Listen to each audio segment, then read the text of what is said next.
boraman o'sha qovunni. Oya qo'ng'iroq qo'raman keyin o'zim. Xo'p, qo'raman o'zim. Assalomu alaykum, Salimjon Erkinovich. Yaxshimisiz? Va alaykum assalom. Xonaga kir. Hozirmi? Ha. Xo'p.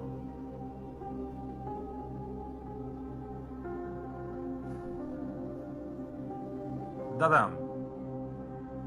Salim aka. Dadam sal yomon qarayaptilar. Hali uni yeyman, hali buni yeyman. Kerak bo'lmagan narsalarni so'raydilar. O'zi saxirlari bor.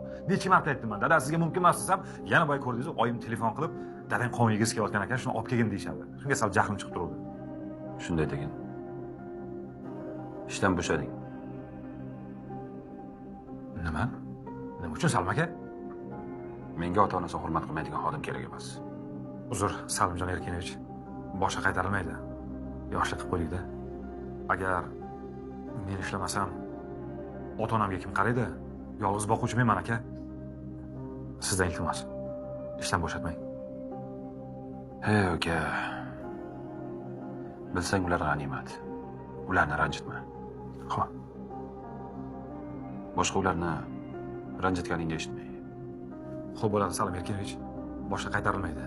Bitta emas, hozir 10 ta qovun olib boraman. Ko'ngillarini olaman. Bo'ldi, bor. Ishingni qil. Rahmat, bo'shatmaysiz? Ota-onangga qara. Xo'p, qarayman. Bo'shatmaysiz? Yo'q. Rahmat Salim Erkinovich.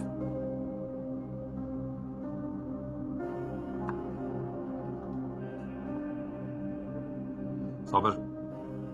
Xonaga kir.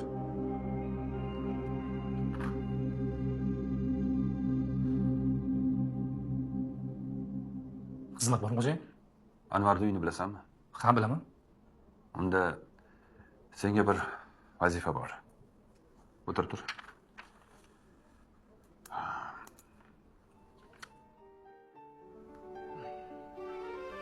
Salim Erkinovich.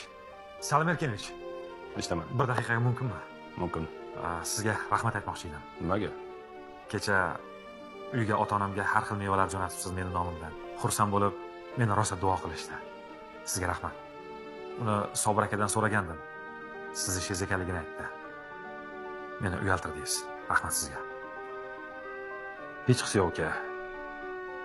Ota-onangni aytganini vaqtida bajargin.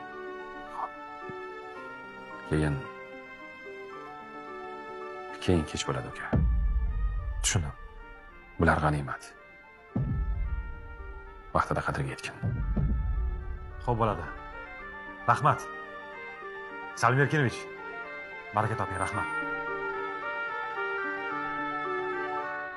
Haqiqatdan ham keksalar yosh boladek bo'lib qolishadi.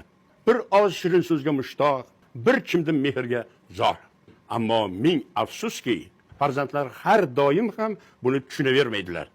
O'g'illarim, qizlarim, biz keksalarga sizlarning mol davlatingiz, mavqeingiz emas, biz bilan yarim soatgina suhbatlashib o'tirishingiz juda muhim. Ana shunisi qadrli. Ishoning, keksalik shunday davrki, kishi ozgina e'tibordan ham xursand bo'ladi. Shuning uchun